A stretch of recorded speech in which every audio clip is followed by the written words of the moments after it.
김어준입니다. 강경화 외교부 장관 후보에 대한 논란이 여전합니다. 야당 입장은 반드시 낙마시킨다는 거죠.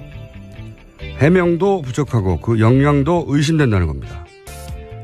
야당이 문제 삼는 표면적 이유가 무엇이든 새 정부에 끌려만 다닐 수 없다는 야당으로서 존재 이유를 천명하고자 하는 그 입장은 동의 여부와 별개로 이해가 갑니다. 제가 갑갑한 건 언론입니다. 여야가 그렇게 정치적 이해를 달리하며 격돌하는 건 한편으로 당연한데, 그런데 후보 역량을 문제 삼는 정치권 공세, 외교부 노조와 전직 장관들이 강 후보에 대한 지지 표명을 했습니다. 제가 아는 한 외교부 구성원과 전직 장관들이 특정 후보를 지지 선언한 건 헌정사상 처음 있는 일입니다. 왜 그랬을까요? 저도 모릅니다. 대다수 국민들이 모르죠. 그럼 강 후보의 어떤 자질 때문에 그랬는지 파악해서 국민들에게 알려주는 게 언론의 역할 아닌가요? 야당 목소리를 전하는 거 중요합니다. 그런데 그런 정파적, 정치적 주장 전달 말고 해당 분야 공직자, 전문가들이 전례 없이 한 목소리를 내면 그 역시 각 정파의 정치적 주장과 비슷한 무게로 함께 전달해줘야 하는 거 아닌가. 여야의 입장 말고 언론의 입장도 따로 그렇게 있어야 하는 거 아닌가. 여야 그리고 언론의 입장까지 더해져서 국민들로 하여금 후보의 자격과 자질을 입체적으로 파악토록 한다. 청문회 본연의 목적이 그거 아닙니까? 김어준 생각이었습니다. 네. 김은지입니다. 양지열 변호사 어땠어요?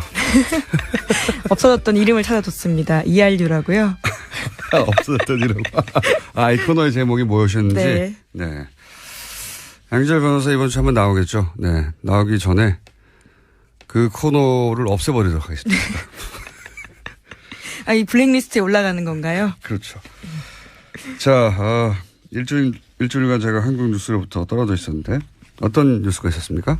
네, 어제 청와대가 5개 부처의 장관 후보자 지명했습니다.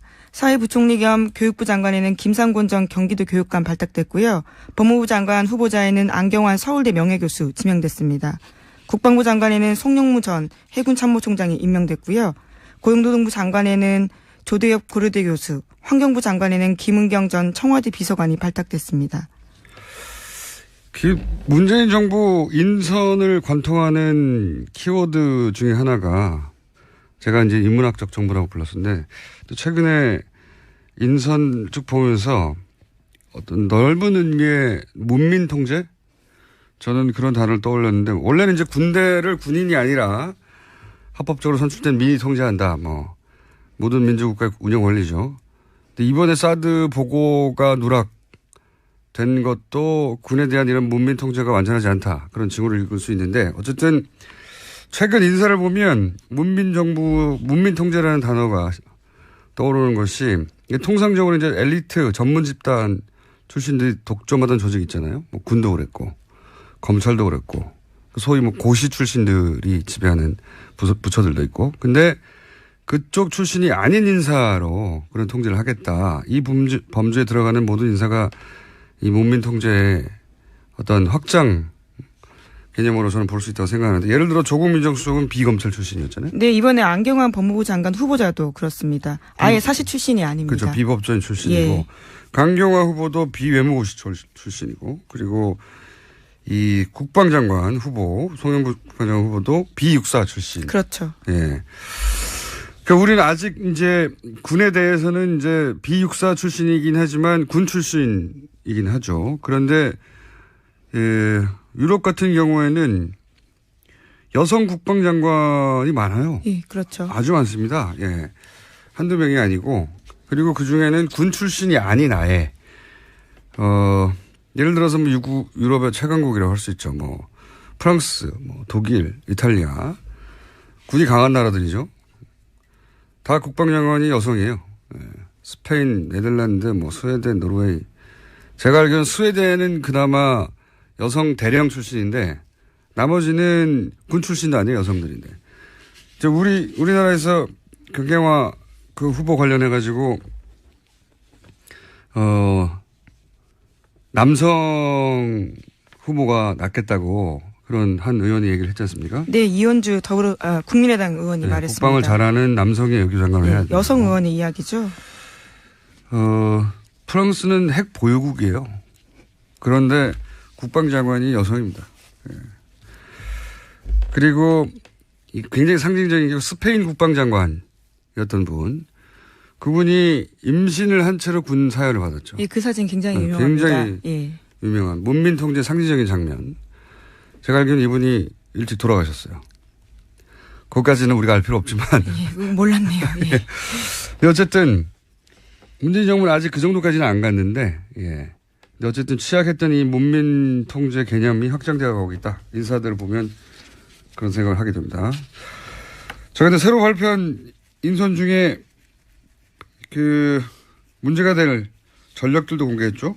네, 이번에도 먼저 공개했습니다. 청와대가 장관 인선 발표하면서 조대엽 고용노동부 장관 내정자의 음주운전 전력을 먼저 공개했습니다. 물론 인적 물적 피해는 없었다라고 하는데 논란이 되고 있습니다. 통상은 이제 뭐 위장 전입이다, 뭐 혹은 논문 표절, 뭐 자기 표절도 있고, 뭐 출처 표시가 제대로 없다 이런 거 또는 이제 부동산 했는데 인적 물적 피해가 없었다고 하더라도 이 음주운전 전략은 제가 보기엔 대중들의 국민들의 정서가 굉장히 안 좋은 중요한 하자죠, 사실은. 네, 술 먹고 운전대 잡았다는 것 자체가 문제가 되기 때문에요. 뭐 과거에는 어떤지 모르겠지만 최근에는 음주운전을 하고 뭐 사고 피해가 전혀 없어도 사실상 방송에 퇴출됐던 연예인들도 많기 때문에 네. 이 하자를 넘어서는 자질, 자격, 입증 책임은 본인에게 있는데 글쎄요. 넘어갈 수 있을지 모르겠어요. 예, 분위기가. 자, 이런 하자가 먼저 공개됐습니다. 노동부 장관 후보자에게. 자, 그리고 다음 또 뉴스가 뭐가 있습니까? 네, 차관 인사도 있었습니다. 지난주 금요일과 이번 주 일요일 거쳐서 있었는데요. 가장 눈에 띄는 인사는 박근혜 전 대통령이 나쁜 사람이라고 콕 찍었던 노태강 전 국장이 문화체육관광부 2차관으로 돌아왔습니다. 아, 이것도 굉장히 상징적인 인사죠. 예. 노태강 문체부 2차관. 상징을 다루는 솜씨가 다시 한번 발휘됐다고 저는 보는 것이 문재인 정부가. 누가 있던 자리입니까? 여기가. 김종 전 차관이 있던 그렇죠. 자리죠. 최순실 씨의 손발로로 했던 김종 2차관 그 자리예요. 그 자리에 콕 찍어서 바로 그러니까 국정원 댓글 수사하다가 좌천됐던 윤석열 검사가 부활하는 것도 그렇고 그리고 최순실 씨 민원이었죠. 네. 그걸 거절하고 오히려 문제점을 지적했던 말하자면 자기 역할을 굉장히 강직하게 했던 공무원이었던 거죠. 네, 공직자로서 자기 역할 했던 거에 불과했는데도 네. 찍혔던 거죠. 고생하다가 다시 원대 복귀하는 거 아닙니까? 그러니까 사필 규정의 서사인데 그러니까 자기 자리에서 자기 임무를 제대로 수행하면 반드시 보상받는다. 뭐 그런 기감, 사례, 네. 모델, 그런 서사를 만들어가는 중이죠. 이제 이런 걸 보면서 다음 세대가 배우는 거죠. 나는 어떻게 해야 되겠다. 이런 게 우리 사회에 오랫동안 필요했었는데 역시 상징을 다루는 솜씨인 것 같습니다. 사실 이분 한 분을 그 자리에 인선함으로 해서 노리는 효과가 그런 거겠죠. 예. 상징적입니다. 다음 뉴스는요? 네, 강경화 외교부 장관 후보자의 인준을 둘러싸고 여야가 정면 충돌하고 있습니다. 더불어민주당은 문재인 대통령의 오늘 국회 시정연설과 높은 국정 지지를 바탕으로 강경화 구하기를 시도하고 있습니다. 반면에 야당은 강 후보자 임명 강행시, 김희수 헌법재판소장 후보자의 국회 인준 투표는 물론이고 추가 경정 예산안과 정부조직법 개정안 처리에도 협조하지 않겠다고 맞서고 있습니다. 저는 이제 일주일 정도 다녀오면 이 문제는 일단락됐을 줄 알았더니 아직도 그 자리에 있네요. 네. 근데 이제 강경화 후보는 언론이 지금까지 전달했던 내용 후보에 대한 그 이상으로 이 전문가 영역에서는 높이 평가받고 있는 인물일지도 모른다. 그런 생각을 전 처음 했어요. 왜냐면은 그 여당이 장관 후보를 지명했는데 시민단체가 반대하는 건 제가 수없이 봤습니다. 그런데 야당이 반대하는데 시민단체가 지지하는 후보는 제가 기억이 안 나요. 거의. 기억이 안 나는데 강경화 후보에 대해서는 예를 들어서 위안부 관련 단체나 여성단체, 뭐 국제구호단체 여기까지는 그럴 수도 있겠다 싶었어요. 국제구호단체 같은 경우에는 이제 유엔하고의 관련도 있고 위안부 문제 같은 경우에는 본인이 직접 찾아가기도 했고 그런데 이제 외교부 노조가 정부 부처의 공무원 노조가 특정 후보를 저 사람이 우리 수장으로 적임자다. 혹시 낙마하면 안 되겠다. 걱정돼서 나서는 거 이런 거 보신 적 있어요? 예, 정말 이례적입니다. 네. 이례적인 라는 단어를 넘어서서 처음 있는 일이에요. 예, 그렇죠. 처음 봅니다. 외교부 조직에 활력 넣어줄 순혈주의 타파해야 한다면서 지지 선언했습니다. 그러니까 정부 부처의 내부 구성원들이 장관 후보자를 저 사람이 우리 장관이었으면 좋겠다고 지지 선언을 하는 경우는 이건 처음 있는 일입니다. 근데 여기서 그치지 않고 김영삼 정부부터 박근혜 정부까지 그러니까 93년인가요? 예, 이명박 정부까지입니다. 이번에 지지 선언한 장관. 그렇죠. 지금은 장관이 예, 윤명세 장관은 빠졌거든요. 현직이니까. 그리고 유엔에서 강경화 후보 상관이 된 반기문 전 사무총장을 제외하고는 사실상 현재 사회생활을 하고 있는 전직 외교부 장관 전원이에요. 전원. 그렇죠. 10명이요. 진보 보수 상관없이 모두가 지지 성명 냈습니다. 김영삼 정부 시절부터 외교부 장관을 했던 사람 전원이 강경화 후보가 차기 외교부 장관, 뭐 예를 들어서 송민순 외교부 장관 같은 경우에 문재인 후보 시절에 각을 아주 제대로 세웠잖아요. 네, 대선 캠프 때 굉장히 크게 각을 세웠어요. 심지어 고발도 당했거든요. 그러니까 전직 장관 전원이 특정 후보의 지지 성명을 냈단 말이죠. 이런 거는 제가 보기엔 헌정사에서 전무했고 앞으로도 후무할 거라고 봅니다.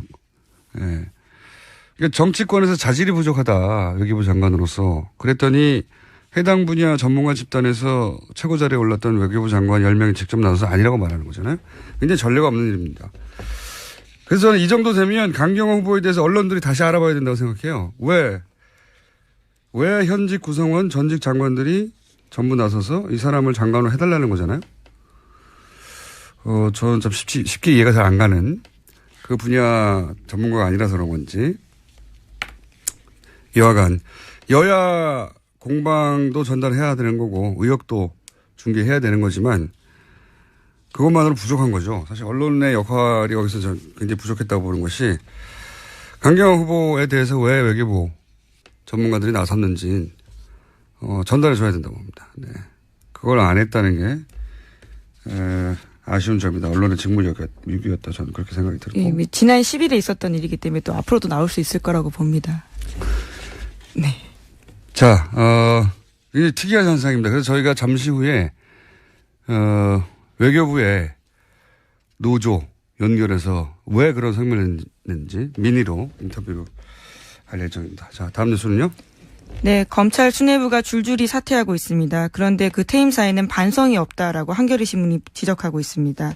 특히 이번 인사로 사표를 쓰진 않았지만 정윤회 문건 유출 사건을 잘못 처리했다는 이유로 문책성 좌천당한 유상범 창원지검장도 있는데 유상범 창원지검장의 발언도 논란이 되고 있습니다. 인사 다음 날 지난 9일 이임식에서 결코 부끄러움 없이 사건을 처리하고자 노력했기에 의연함과 당당함을 잃지 않겠다 이렇게 말했습니다. 네, 그랬군요. 저는 이제 지난 한 주 동안 한 주 이상이죠. 2주간 강경화 후보에 대한 논란이 거의 언론에, 큰 토픽이었는데, 그래서 오히려 크게 부각되지 않았었는데, 지금 검찰의 고검장급이 이렇게 한 번에 4명입니까? 네. 네, 4명이요. 한 번에 날아가는 거는 최초의 일이에요. 네. 대단히 고강도의 인적 청산이 검찰 내부에서 이루어지고 있는데 오히려 제가 보기엔 강경화 후보 논란보다 훨씬 더 큰 일이 벌어지고 있는데 언론에서 크게 취급되지 않고 있네요. 고검장급 4명이 한 번에 날아갔습니다. 처음 있는 일입니다. 역시.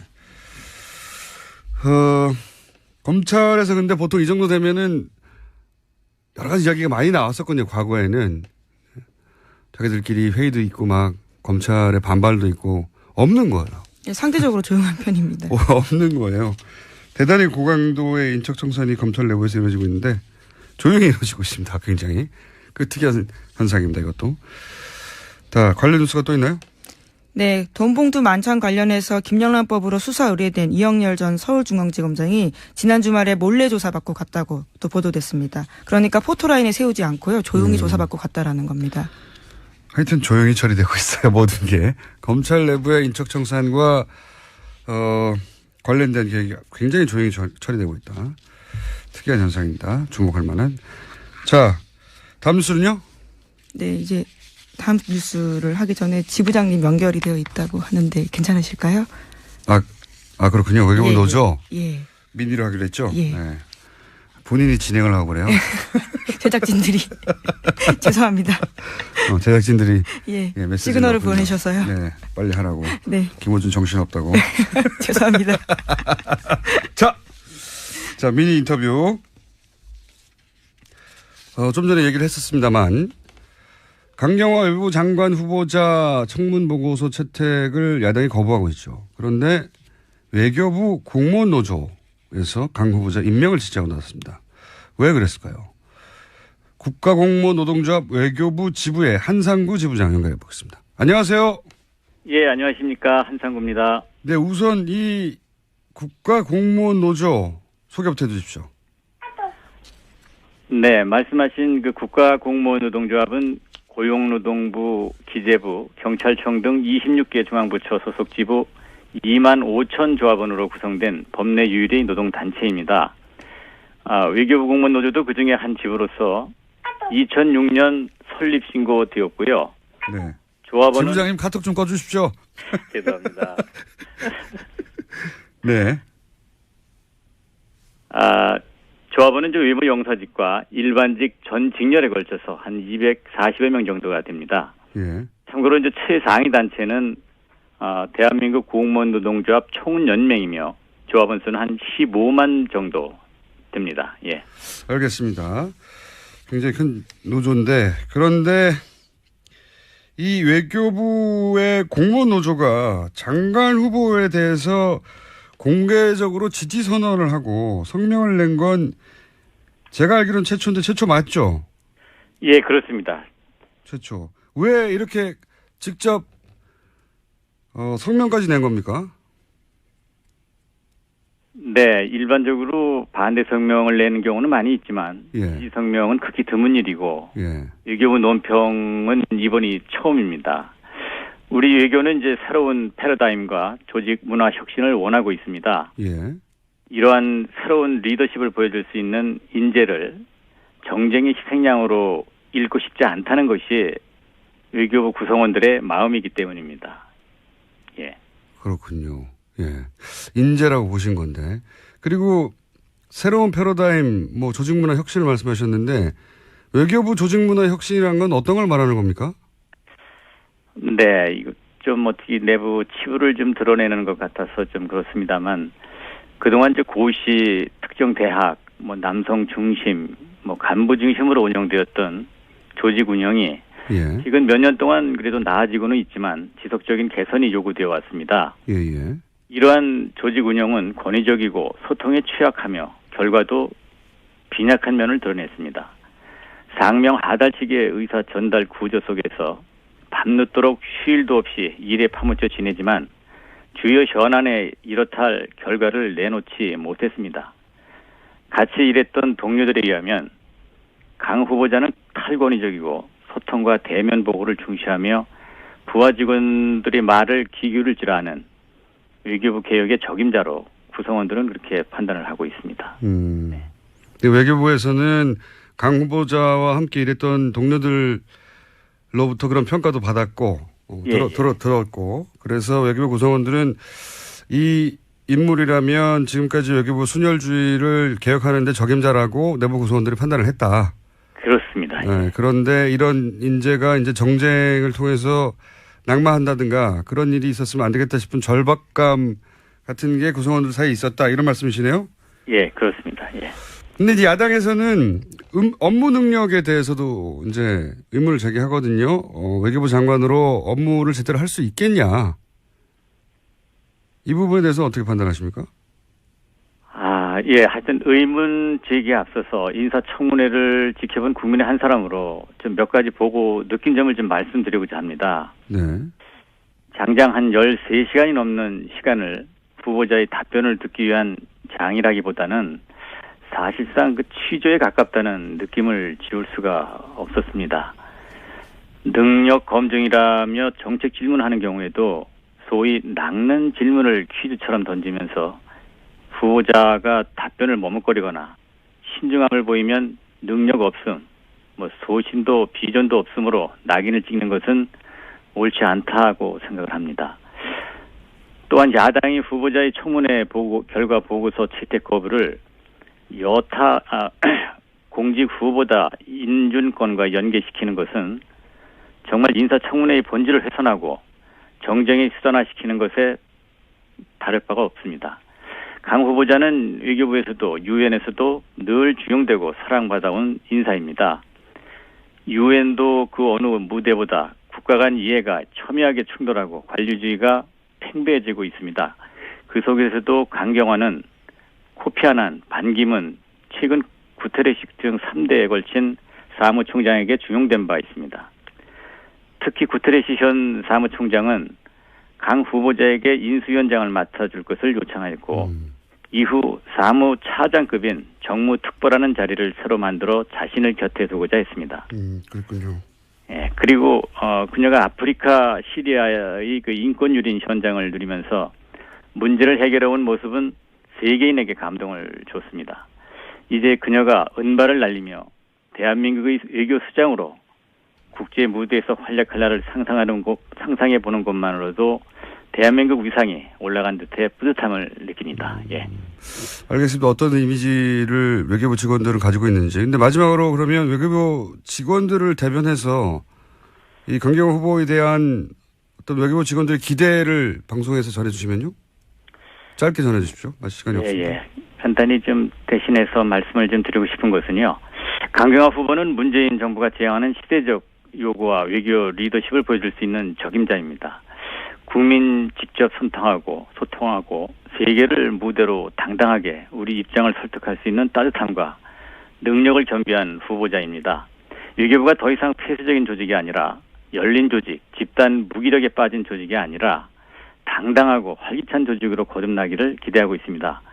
유엔 사무총장 특보를 마다하고 마지막 공직의 소명을 다하기 위해 돌아온 강경화 후보자에게 국가와 국민을 위해 봉사할 기회를 주시기 바랍니다. 그런 울림이 있었기에 저뿐만 아니라 위안부 피해자 할머니로부터 전직 외교 장관들 그리고 30여 여성 단체 등 다수의 사회 단체에서도 지지를 표명해왔습니다.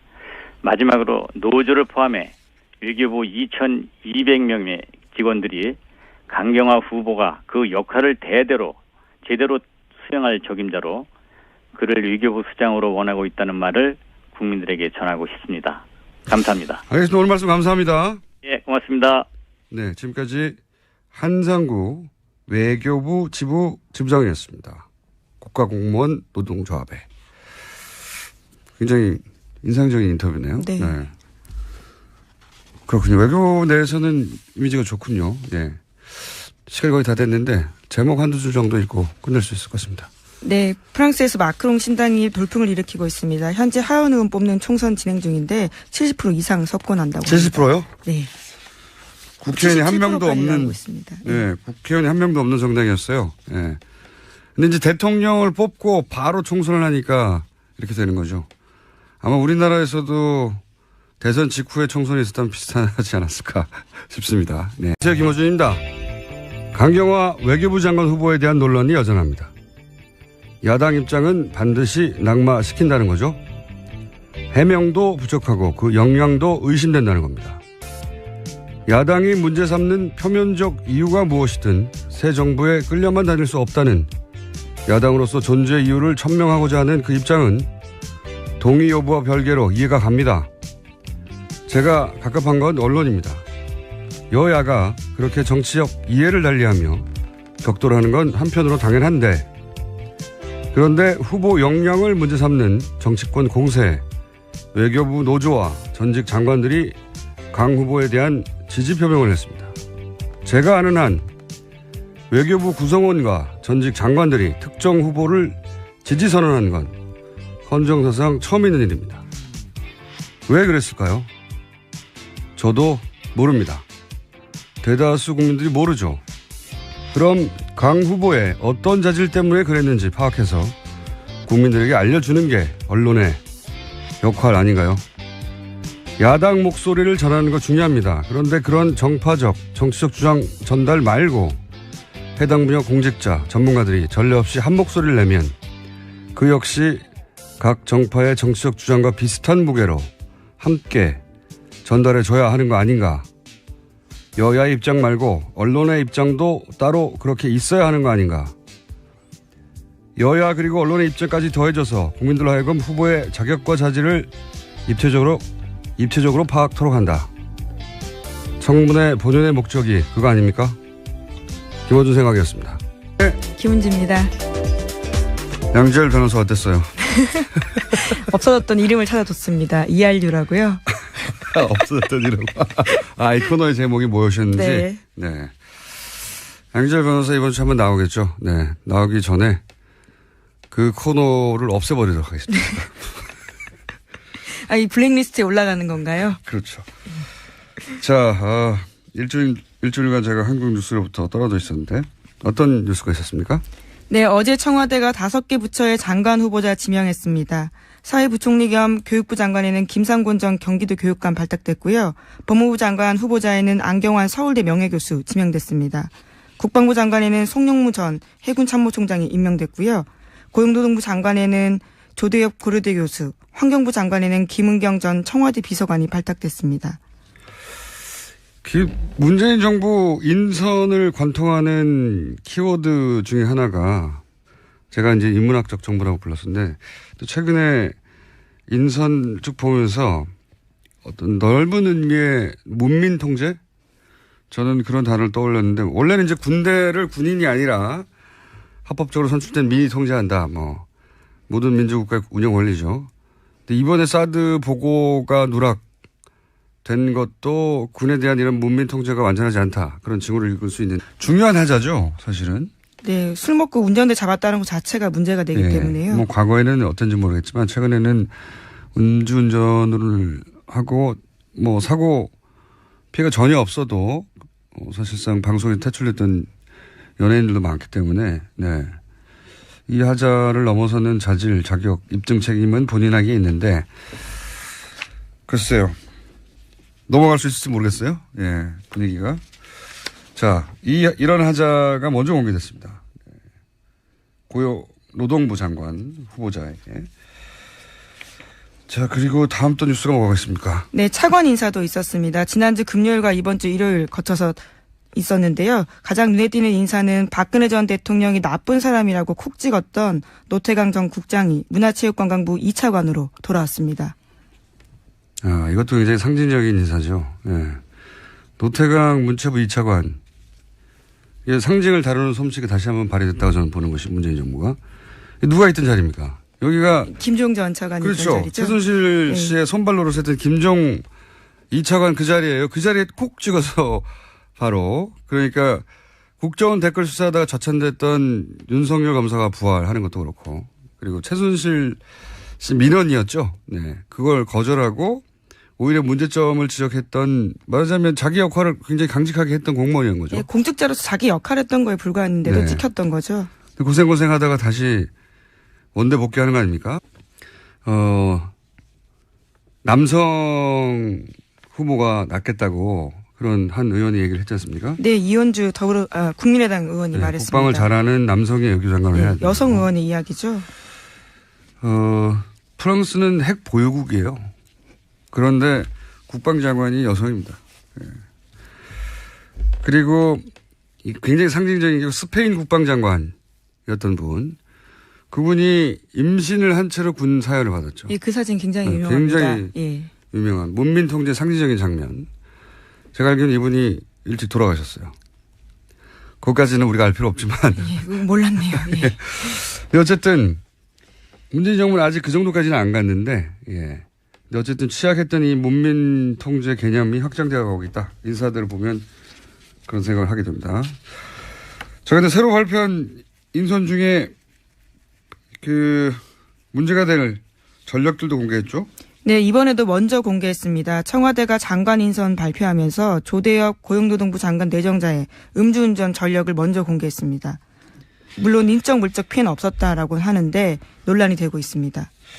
통상은 이제 뭐 위장 전입이다, 뭐 혹은 논문 표절, 뭐 자기 표절도 있고, 뭐 출처 표시가 제대로 없다 이런 거 또는 이제 부동산 그랬는데 인적 물적 피해가 없었다고 하더라도 이 음주운전 전략은 제가 보기엔 대중들의 국민들의 정서가 굉장히 안 좋은데 어쨌든 최근 인사를 보면 문민정부 문민통제라는 단어가 떠오르는 것이 통상적으로 이제 엘리트 전문 집단 출신들이 독점하던 조직 있잖아요. 뭐 군도 그랬고 검찰도 그랬고 소위 뭐 고시 출신들이 지배하는 부처들도 있고 근데 그쪽 출신이 아닌 인사로 그런 통제를 하겠다. 이 범주에 들어가는 모든 인사가 이 문민통제의 어떤 확장 개념으로 저는 볼 수 있다고 생각하는데 예를 들어 조국 민정수석은 비검찰 출신이었잖아요. 네, 이번에 안경환 법무부 장관 후보자도 그렇습니다. 아예 사시 출신이 아닙니다. 그렇죠. 비법조인 출신이고 예. 강경화 후보도 비외무고시 출신이고 그리고 이 국방장관 후보 송영구 국방장관 후보도 비육사 출신. 그렇죠. 예. 그러니까 우리는 아직 이제 군에 대해서는 이제 비육사 출신이긴 하지만 군 출신이긴 하죠. 그런데 유럽 같은 경우에는 여성 국방장관이 많아요. 예, 그렇죠. 아주 많습니다. 예. 한두 명이 아니고 그리고 그 중에는 군 출신이 아닌 아예 예를 들어서 뭐 유럽의 최강국이라고 할 수 있죠. 뭐 프랑스, 뭐 독일, 이탈리아 군이 강한 나라들이죠. 다 국방장관이 여성이에요. 예. 스페인, 네덜란드, 뭐 스웨덴, 노르웨이. 제가 알기로는 스웨덴은 그나마 여성 대령 출신인데 나머지는 군 출신도 아니에요. 여성들인데. 이제 우리나라에서 강경화 그 후보 관련해 가지고